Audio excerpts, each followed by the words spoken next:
కేసీఆర్ అన్న ఎక్కడున్నావు? ఓ యువకుడి ఆక్రందన, రోడ్డు పక్కన చెప్పుల దుకాణమే జీవనాధారం రోడ్డును ఆక్రమించారంటూ తొలగించిన సిబ్బంది. జీవనోపాధి పోవడంతో తల్లి కొడుకుల తీవ్ర ఆవేదన. కుమార ఆంటీకి ఓ న్యాయం, వీళ్ళకో న్యాయమా? సర్కారుపై నెట్టిట విమర్శలు. అంతే మరి, కుమార ఆంటీకి ఉన్న ఇంపార్టెన్స్ గీళ్ళకి ఎందుకు ఉంటుంది? కుమారి ఆంటీ అంటే ఆంధ్రామే, కుమారి ఆంటీ అంటే చంద్రబాబుకు సంబంధించిన ఏపీకి సంబంధించినటువంటి ఆంధ్రామే. కాబట్టి ఆంధ్రాల మీద మన చంద్రబాబు నాయుడికి ప్రేమ ఉంటుంది, మన రేవంత్ రెడ్డికి. ఇక రేవంత్ రెడ్డి చంద్రబాబు నాయుడు ఒక్కటే, కానీ ఇక రెండు అన్నా కానీ ఏ పేరన్నా తప్పేం లేదు. చంద్రబాబు అంటే మీరు రేవంత్ రెడ్డిని ఊహించుకోవచ్చు, రేవంత్ రెడ్డి అంటే చంద్రబాబును ఊహించుకోవచ్చు. రెండు ఒకటే, రాష్ట్రాలు వేరు ఇవి వేరు, కానీ రెండు ఒకటే. రెండు ఫేస్లు ఒక దగ్గర పెట్టండి, సేమ్ యాస్టిస్ జిరాక్స్ అనమాట. ఈ ఆత్మ అల్లా, ఆ ఆత్మ ఇల్లా ఉంటుంది అన్నట్టు. సో ఇట్లా కుమార్ ఆంటీకు మీద ఉంటుంది ప్రేమ. ఎందుకంటే ఆమె ఆంధ్ర ప్రాంత వ్యక్తి కాబట్టి ఆమె ఆమె రోడ్డు మీద ఫుడ్ పెట్టి ఆమె దేనికే పోతే వెంటనే ఆపేసి ఆమెతోని ఆమె 50,000 రూపాయల సాయం అందిస్తే అది చేసి దానికి టైం ఉంటుంది. బట్ మనోళ్ళకి టైం ఉండదు, తెలంగాణ బిడ్డలకు టైం ఉండదు. నిజంగా నిన్న చూడండి వీళ్ళ డ్రామాలు ఎట్లా ఉన్నాయో మీకు చూపిస్తా. ఇగో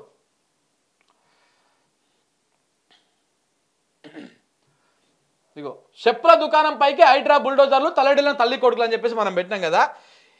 ఈ చెప్పుల దుకాణం కదా. గతంలో రాహుల్ గాంధీ ఇట్లాంటి చెప్పుల దుకాణం దగ్గరికే పోయి గతంలో మోడీ ఏ విధంగా ఫోటోలకు వీడియోలకు పోజులు ఇచ్చి ఏ విధంగా పబ్లిసిటీ చేసుకునేటోడో సేమ్ అదే స్ట్రాటజీని రాహుల్ గాంధీ నేషనల్ వైడ్గా వాడుతూ ఉన్నాడు.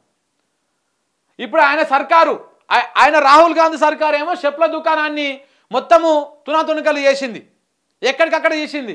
ఈయననేమో చెప్పుల దుకాణంలోకి పోయి మీ బతుకులు మారుస్తాం మేము, నీకు మంచిగా వేరేవి కొనిపిస్తాం మేము అని చెప్పేసి ఇక్కడికి పోయి సొల్లు కబుర్లు చెప్పి ఆ చెప్పులు అనేది వేసినట్టు కథ చేసి ఏం ఆర్టిస్టులు ఆయన మొత్తం నార్త్కి వెళ్ళి ఏమో ఆర్టిస్టులు వస్తారు, ఇక్కడ ఉన్నాడేమో మొత్తం నాశనం చేస్తాడు. ఎదుడు మీరు చేసేటువంటి కథ ఇది. ఇట్లా ఒక చెప్పుల దుకాణంకి పోయి రాహుల్ గాంధీ ఈ డ్రామా చేస్తాడు. పాపం అదే చెప్పుల దుకాణంలో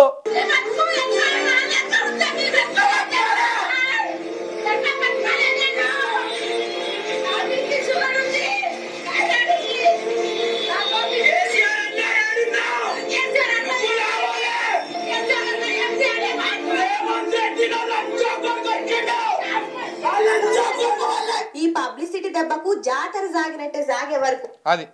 సో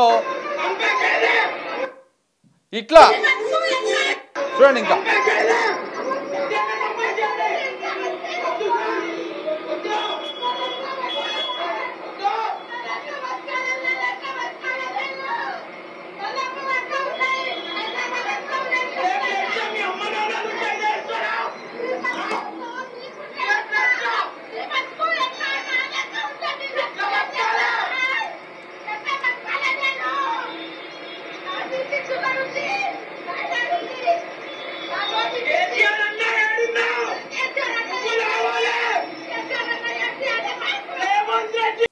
సో ఎంత ఆవేదన ఉంటే, ఎంత బాధ ఉంటే, ఎంత ఆక్రందన ఉంటే, ఎంత బాధ ఉంటే ఆ మాటలు వస్తాయి చెప్పండి. ఆ మాటలు వస్తాయి చెప్పండి మీరే. రేవంత్ రెడ్డి నువ్వు ఎవల పొట్ట కొడుతున్నావు నువ్వు? ఇట్లా పేదోళ్ళ పొట్టనా? గీ పేద గుడిచ చిన్న చెప్పుల దుకాణం పెట్టుకుంటా ఆయనకి ఏం కోట్లు ఉంటాయి, ఏం ఆస్తులు ఉంటాయి? నీ ప్రభుత్వ సొమ్మును ఆయన ఏం తిన్నాడు? చెప్పులు కుట్టుకొని బతుకుతోళ్ళు, చెప్పులు అమ్ముకొని బతుకుతోళ్ళు, వాళ్ళ బతుకులు చిన్న బతుకులు. వాళ్ళ ఈ చిన్న ఏదో చాలని బతుకులు. ఒక్కొక్క చెప్పు అమ్ముకుంటే నాకు తెలిసి 10 రూపాయలు 20 రూపాయలు ఉంటుంది దాని మీద మార్జిన్. గలాంటి చిన్న బతుకులు, గలాంటి దళిత బిడ్డల మీద మీ ప్రతాపమా? ఇదెక్కడి దుర్మార్గం? ఇదేమి రాజకీయం? దీనంత దుర్మార్గమైన రాజకీయం ఇంకొకటి లేదు. సిగ్గుపడతా ఉన్నాం నిజంగా. ఈ తెలంగాణ ప్రజలుగా, తెలంగాణ బిడ్డలుగా సిగ్గుపడతా ఉన్నాం నీకు ఓటేసినందుకు, సిగ్గుపడతా ఉన్నాం నిన్ను అధికారంలో కూర్చోబెట్టినందుకు, సిగ్గుపడతా ఉన్నావు నువ్వు మా ముఖ్యమంత్రి అని చెప్పుకోవడానికి. గీల బతుకుల మీదనా మీ ప్రతాపాలు? ఇంత చిన్న బతుకుల మీద వాళ్ళు ఏమైనా రాజ్యాలు మలకపోతా ఉన్నారా? లేకపోతే మీ బంధుగణం లెక్క, లేకపోతే మీ అన్నదమ్ముల లెక్క ప్రభుత్వ భూములను చెరబడతా ఉన్నారా? లేకపోతే ప్రభుత్వ సొమ్మును తింటా ఉన్నారా? వాళ్ళు ఏదో చిన్న డబ్బా ఏర్పాటు చేసుకొని చెప్పులు అమ్ముకొని బతుకుతూ ఉన్నారు. వాళ్ళ అంత చిన్న బతుకులు వాళ్ళవి. అలాంటి వాళ్ళని పట్టుకొని ఇలా నువ్వు వాళ్ళ మీద ఈ ప్రతాపం, ఈ బుల్డోజర్లు ఏడికెళ్ళి వచ్చినారా? బుల్డోజర్లు ఇవన్నీ ఎవరికి పెట్టిన బుల్డోజర్లు ఇవన్నీ? ఎక్కడ హైడ్రా ఇది? తెలంగాణలో ఎన్నడూ చూడనటువంటి పరిస్థితి ఇవాళ ఎందుకు చూస్తున్నాం మనం? దేనికి చూస్తున్నాం? తెలంగాణ ప్రజానికం మేల్కోవాల్సినటువంటి అవసరం ఉన్నది. కేసీఆర్ కాదు రావాల్సింది ఎక్కడున్నావు కేసీఆర్ అని పిలిచడం కాదు, మనకు మనం బయటకు రావాల్సినటువంటి అవసరం ఉన్నది. ఈ దుర్మార్గాన్ని, దమనకాండని నీకు నువ్వే ఆపాల్సినటువంటి అవసరం ఉన్నది. కేసీఆర్ కాదు రావాల్సింది, మనకు మనమే తిరగబడాలి. మనకు మనమే అన్యాయాన్ని ఎదురించేటువంటి దమ్ము, ధైర్యం రావాలి. ఇలాంటి నియంత్రణను దింపాలంటే ఒక నాయకుడు కాదు కావాల్సింది, ప్రజలు తిరగబడాలి. ప్రజలు తిరగబడ్డప్పుడు 100% ఏ నాయకుడైనా సరే కడుపులో భయం పెట్టుకొని పనిచేస్తాడు. వీళ్ళ మీదకి బుల్డోజర్లు పోయినాయి. ఈ పక్కనే ఇంకొక వార్త ఉన్నది చూడండి మిత్రులారా, ఈ పక్కనే ఇంకొక వార్త ఉన్నది. వీళ్ళ మీదకి బుల్డోజర్లు పోయినాయి, ఈయన ఇంటి మీదకి మాటకు బుల్డోజర్లు పోవు. చూడండి ఒక వార్త, తిరుపతి అన్న ఇల్లు సేఫ్. ఈయనది ప్రభుత్వ భూమిలో ఉందని చెప్పేసి తీసుకొచ్చి ఇది వేసిరు. మరి ఈయనది FTLలోనే ఉంది. నిన్న నేను మీకు చూపించిన నిన్ననే మొత్తం మీకు భాగవతం అంతా చూపించిన నేను లైవ్ పెట్టి చూడు. ఇది దుర్గం చెరువు పరిధిలో ఉన్నటువంటి వ్యవహారము. ఇగో FTLలోనే ఉంది మన తిరుపతి రెడ్డి ఇల్లు మొత్తం.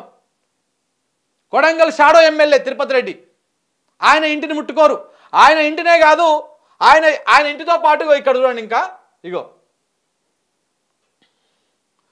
తిరుపతి రెడ్డి ఇంటికి ఇల్లు సేఫ్.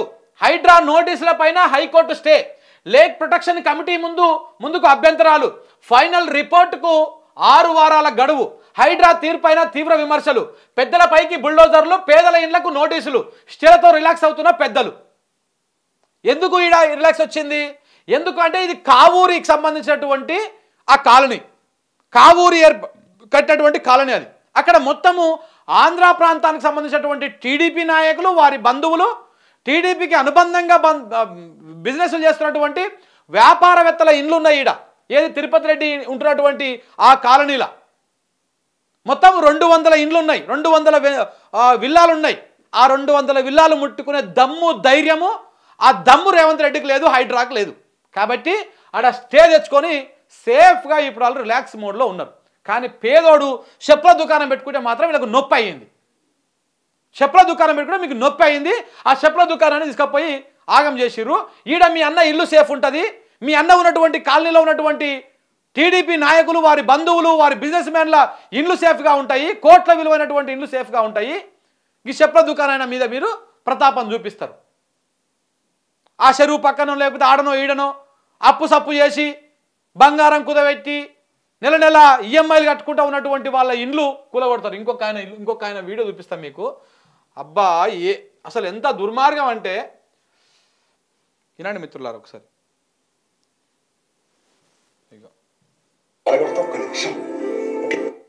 నిలబెట్టడం చాలా కష్టం. పరగొడతా ఒక్క నిమిషం, ఒకే ఒక్క నిమిషం.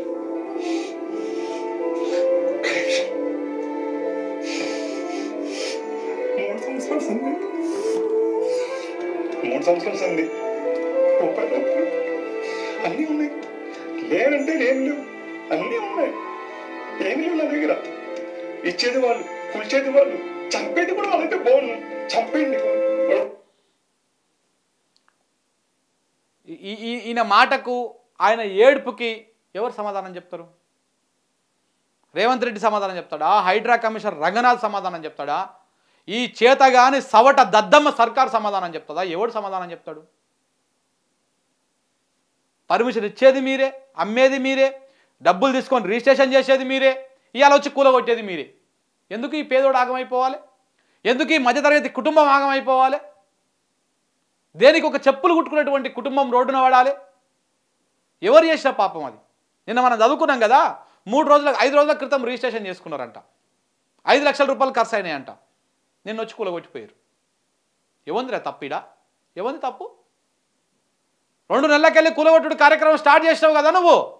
మరి 2-3 నెలల క్రితం స్టార్ట్ చేసేటువంటి కూలగొట్టే కార్యక్రమం స్టార్ట్ చేసినప్పుడు 3 రోజుల క్రితం ఎట్లా రిజిస్ట్రేషన్ చేస్తావు నువ్వు? 5 లక్షల రూపాయలు తీసుకొని. ప్రభుత్వమే కదా డబ్బులు తీసుకున్నది, చలాన్లు కట్టుకున్నది ప్రభుత్వమే కదా. మరి ఎట్లా రిజిస్ట్రేషన్ చేసుకుంటావు? మళ్ళీ వచ్చి ఎట్లా కూలగొడతావు నువ్వు? ఇది ప్రభుత్వమా లేకపోతే దందాలు వసూలు చేసేటువంటి బ్లాక్మెయిలింగ్ దందా చేసేటువంటి కార్యక్రమం? ఏంటిది ఇది? నిలబెట్టడం చాలా కష్టం. పలకొడతా ఒక్క నిమిషం, ఒకే ఒక్క నిమిషం, ఒక్క నిమిషం. 3 సంవత్సరాలు సంది, 3 సంవత్సరాలు సంది. రూపాయలు అన్నీ ఉన్నాయి. లేదంటే ఏం లేవు, అన్నీ ఉన్నాయి. ఏమి లేవు నా దగ్గర. ఇచ్చేది వాళ్ళు, కూల్చేది వాళ్ళు, చంపేది కూడా వాళ్ళైతే బాగున్నాం. చంపేయండి వడసిపోద్ది.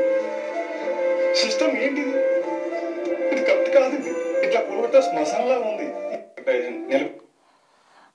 ఈ మాట మనము తెలంగాణ సర్కార్ల కాంగ్రెస్ రాకముందుకు ఎలక్షన్స్ ముందు నేను నెత్తికి నోరు పెట్టుకొని కొట్టుకున్నా. చాలా ముత్తుకొని రియల్ ఎస్టేట్ వాడిపోతుంది, ఆగమవుతుంది, వీడు దుర్మార్గం చేసేస్తాడని చెప్పేసి ఇలా ప్రజలం అందరం అనుభవిస్తూ ఉన్నాం. అన్ని వర్గాల వాళ్ళు, ఒక్కరు కాదు. ఆయన మాటల్లో అర్థమవుతుందా? నిలబెట్టడం కష్టం, కానీ కూల్చడం ఒక్క నిమిషం పని. అనుమతులు ఇచ్చేది మీరే, రిజిస్ట్రేషన్లు చేసేది మీరే, కట్టుకోమని చెప్పేది మీరే, ట్యాక్సులు కడితే కట్టుకునేది మీరే, ఇవాళ కూలగొట్టిపోయేది మీరే. చంపేస్తే కూడా బాగుండు, మీరు చంపేది కూడా మీరే అయితే బాగుండు అని చెప్పేసి ఆయన ఆవేదన వ్యక్తం చేస్తూ ఉన్నాడు. సమాధానం ఏది? అన్న ఇల్లు, అన్న ఇంటి పక్కనటువంటి ఆంధ్ర వాళ్ళ ఇల్లు మంచిగా ఉంటాయి, నిమ్మలంగా, ఏ ప్రాబ్లం ఉండదు, ఏ లొల్లి ఉండదు. వాళ్ళకు కోర్టు స్టే ఇస్తుంది. ఆ స్టే ఇవ్వడం కోసమే నువ్వు నోటీసులు ఇచ్చిన నోటీసు గడువు అయిపోయినాక కూడా 15 రోజుల దాకా అటు సైడ్ పోవు. నువ్వు కూలగొట్టాలనుకుంటే మరి నోటీసు 30 రోజులకు ఇచ్చినావు. ఆయన నోటీస్ ఇచ్చి కూడా 30 రోజులు అయిపోయి 15-20 రోజులు అవుతుంది దాదాపు, అంటే 50 రోజులు అవుతా ఉంది. ఈ మధ్యలో నువ్వు కూలగొట్టచ్చుగా పోయి కూలగొట్టలేదు, నోటీస్ వచ్చిందాక వెయిట్ చేసి. ఇప్పుడు ఏమనంటే నోటీసులు వచ్చినాయి, కోర్టు స్టే ఇచ్చింది, అందుకే మేము అక్కడ పోతలేమని చెప్తారు. చూడండి, రేవంత్ రెడ్డి సర్కార్ ఏలుబడిలో పేదల గూళ్ళు చెదిరిపోతుంటే పెద్దల రాజభవనాలు వెలిగిపోతూ ఉన్నాయి. పేదల గూళ్ళేమో చెరిగిపోతూ ఉన్నాయి. ఈ పెద్దలయ్యి, వీళ్ళ అన్నలయ్యి, పెద్ద పెద్ద గద్దలయ్యి మాత్రము వెలిగిపోతూ ఉన్నాయి. వాళ్ళు గూళ్ళు చెదిరినటువంటి పక్షుల లెక్క పేదలు రోడ్ల మీద ఉంటే వీళ్ళేమో రాజభవనాల్లో మంచిగా లైటింగ్ల మధ్య వెలిగిపోతూ ఉన్నారన్నమాట. ఇది రేవంత్ రెడ్డి సర్కార్ చేస్తున్నటువంటి పని. హైడ్రా పదఘట్టనల కింద నిరుపేదలే నలిగిపోతా ఉన్నారు. దీనికి తాజా నిదర్శనం సీఎం రేవంత్ రెడ్డి సోదరుడు తిరుపతి రెడ్డి. ప్రభుత్వ పెద్దల బంధువులకు బడాబాబులకు కేవలం నోటీసులు ఇచ్చి సరిపెడుతున్న హైడ్రా పేదలపై మాత్రం కర్కశంగా వ్యవహరిస్తోంది. పెద్దలకు నోటీసులు ఇచ్చి చేతులు దులిపేసుకుంటుంది. నోరు లేని పేదలను మాత్రం బుల్డోజర్లతో భయపెడుతోంది. ఆ బడాబాబులు మాత్రం కోర్టుకు వెళ్ళి స్టేలు తెచ్చుకుంటూ తమ ఇంద్రభవనాలు లాంటి ఇళ్లలో హాయిగా నిద్రపోతూ ఉన్నారు. రేవంత్ రెడ్డి కూడా మంచిగా రోజు చికెన్ కూర వేసుకొని, మటన్ కూర వేసుకొని, పొద్దుగాల పూట ఆయన చికెన్ మటన్ లేదు నువ్వు కూడా పోదంట. ఎవరికి? మన రేవంత్ అన్నకి. ఈడ పేద ప్రజలే రోడ్డు మీద పడి తినడానికి బువ్వ లేకుండా అలా బువ్వ లోపల కూడా మట్టి పోసినటువంటి పాపాత్మ పనులేమో హైడ్రా చేస్తూ ఉంది ఓవైపు. రేవంత్ రెడ్డి గారేమో ఇంట్లో కూర్చొని మంచిగా పొద్దుగాల పూరి, మంచిగా మటను, ఆ పొట్టేలు కూర పెట్టుకొని జబర్దస్త్గా తిని డో అంటే చెప్తా ఉన్నాడు ఆయన. పేద ప్రజల బతుకులనేమో మట్టి పోస్తూ ఉన్నాడు. 100% చెప్తా ఉన్నాం కదా రేవంత్ రెడ్డి గారు, మీ పరిపాలన ఈ తెలంగాణ చరిత్రలో కావచ్చు, ఈ ఉమ్మడి రాష్ట్ర చరిత్రలో కావచ్చు ఒకటి చీకటి అధ్యయనంగా మిగిలిపోతుంది, చీకటి రోజులుగా మిగిలిపోతుంది. ఈ రాష్ట్రంలో, ఈ తెలుగు రాష్ట్రాల చరిత్రలో ఏ ముఖ్యమంత్రి మూటగట్టుకోలేనంత వ్యతిరేకత, అంత ప్రజా వ్యతిరేకత నీ మీద వస్తూ ఉన్నది. అది నువ్వు చేస్తున్నటువంటి పని అది.